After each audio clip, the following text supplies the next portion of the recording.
కొరింథీయులకు రాసిన మొదటి పత్రిక 10వ అధ్యాయము. సహోదరులారా, ఈ సంగతి మీకు తెలియకుండుట నాకిష్టం లేదు. అదేదనగా మన పితరులందరూ మేఘము క్రింద నుండిరి, వారందరూ సముద్రంలో నడిచిపోయిరి. అందరూ మోసేను బట్టి మేఘంలోను సముద్రంలోను బాప్తిస్మము పొందిరి. అందరూ ఆత్మ సంబంధమైన ఒకే ఆహారమును భుజించరి. అందరూ ఆత్మ సంబంధమైన ఒకే పానీయమును పానము చేసిరి. ఏలయనగా తమ్మును వెంబడించిన ఆత్మ సంబంధమైన బండలోనిది త్రాగిరి. ఆ బండ క్రీస్తే. అయితే వారిలో ఎక్కువ మంది దేవునికిష్టలుగా ఉండకపోయిరు కనుక అరణ్యములో సంహరింపబడిరి. వారు ఆశించిన ప్రకారము మనము చెడ్డవాటిని ఆశించకుండానట్లు ఈ సంగతులు మనకు దృష్టాంతములుగా ఉన్నవి. జనులు తినుటకును త్రాగుటకును కూర్చుండి ఆడుటకును లేచిరి అని వ్రాయబడినట్లు వారిలో కొందరి వలె మీరు విగ్రహారాధికులై ఉండకుడి. మరియు వారి వలె మనము వ్యభిచరింపక యుందుము. వారిలో కొందరు వ్యభిచరించినందున ఒక్క దినముననే 23,000 మంది కూలిరి. మనము ప్రభువును శోధింపక యుందుము.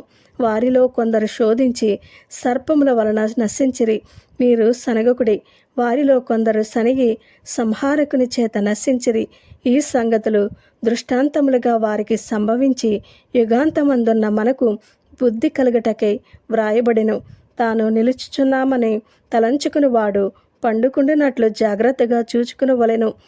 సాధారణంగా మనుష్యులకు కలుగు శోధన తప్ప మరి ఏదీ మీకు సంభవింపలేదు. దేవుడు నమ్మదగినవాడు. మీరు సహింపగలిగినంత కంటే ఎక్కువగా ఆయన మిమ్మును శోధింపబడనీయడు.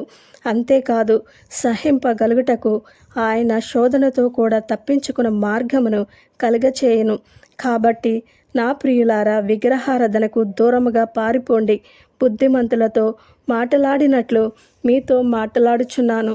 నేను చెప్పు సంగతిని మీరే ఆలోచించుడి. మనము దీవించు ఆశీర్వచనపు పాత్రలోనిది త్రాగుట క్రీస్తు రక్తములో పాలు పుచ్చుకునుటయే గదా.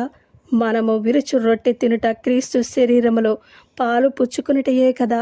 మనమందరము ఆ ఒకటే రొట్టెలో పాలు పుచ్చుకునుచున్నాము. రొట్టె ఒక్కటే గనుక అనేకులమైన మనము ఒక్క శరీరమై ఉన్నాము. శరీర ప్రకారమైన ఇశ్రాయేలును చూడుడి. బలి అర్పించిన వాటిని తినివారు బలిపీఠముతో పాలివారు కారా? ఇక నేను చెప్పినదేమి విగ్రహార్పితములో ఏమైనా ఉన్నదని అయినను, విగ్రహములలో ఏమైనా ఉన్నదని అయినను చెప్పెదనా? లేదు గాని అన్యజనులు అర్పించు బలులు దేవునికి కాదు, దెయ్యములకే అర్పించుచున్నారని చెప్పుచున్నాను. మీరు దయ్యములతో పాలివారవుట నాకిష్టం లేదు. మీరు ప్రభువు పాత్రలోనిది దయ్యముల పాత్రలోనిది కూడా త్రాగనేరరు. ప్రభువు బల్ల మీద ఉన్న దానిలోను దెయ్యముల బల్ల మీద ఉన్న దానిలోనూ కూడా పాలు పొందనేరరు. ప్రభువునకు రోషము పుట్టించదమా? ఆయన కంటే మనము బలవంతులమా? అన్ని విషయముల యందు నాకు స్వాతంత్ర్యము కలదు, కానీ అన్నీయు చేయదగినవి కావు. అన్నింటి యందు నాకు స్వాతంత్ర్యము కలదు, కానీ అన్నీయు క్షేమాభివృద్ధి కలగచేయవు. ఎవడను తన కొరకే కాదు, ఎదుటివాని కొరకు మేలు చేయ చూచుకునవలెను. మనస్సాక్షి నిమిత్తము ఏ విచారణయు చేయక కటిక వాని అంగడిలో అమ్మునదేదో దానిని తినవచ్చును. భూమియు దాని పరిపూర్ణతయు ప్రభువునివై ఉన్నవి. అవిశ్వాసులలో ఒకడు మిమ్మును విందునకు పిలిచినప్పుడు వెళ్ళుటకు మీకు మనస్సుండిన ఎడల మీకు వడ్డించినది ఏదో దానిని గూర్చి మనస్సాక్షి నిమిత్తము ఏ విచారణయు చేయక తినడి.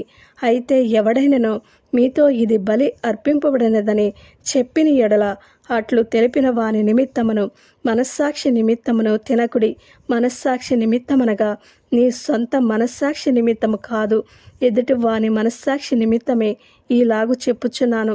ఎందుకనగా వేరొకని మనస్సాక్షిని బట్టి నా స్వాతంత్ర్య విషయంలో తీర్పు తీర్చబడనేలా నేను కృతజ్ఞతతో పుచ్చుకునిన ఎడల నేను దేని నిమిత్తము కృతజ్ఞతాస్తుతులు చెల్లించుచున్నానో దాని నిమిత్తము నేను దూషింపబడనేలా.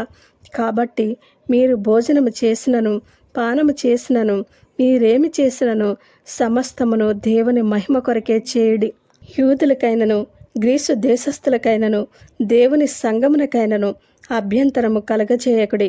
ఈలాగు నేను కూడా స్వప్రయోజనమును కోరక అనేకులు రక్షింపబడవలనని వారి ప్రయోజనమును కోరుచు అన్ని విషయములలో అందరినీ సంతోషపెట్టుచున్నాను.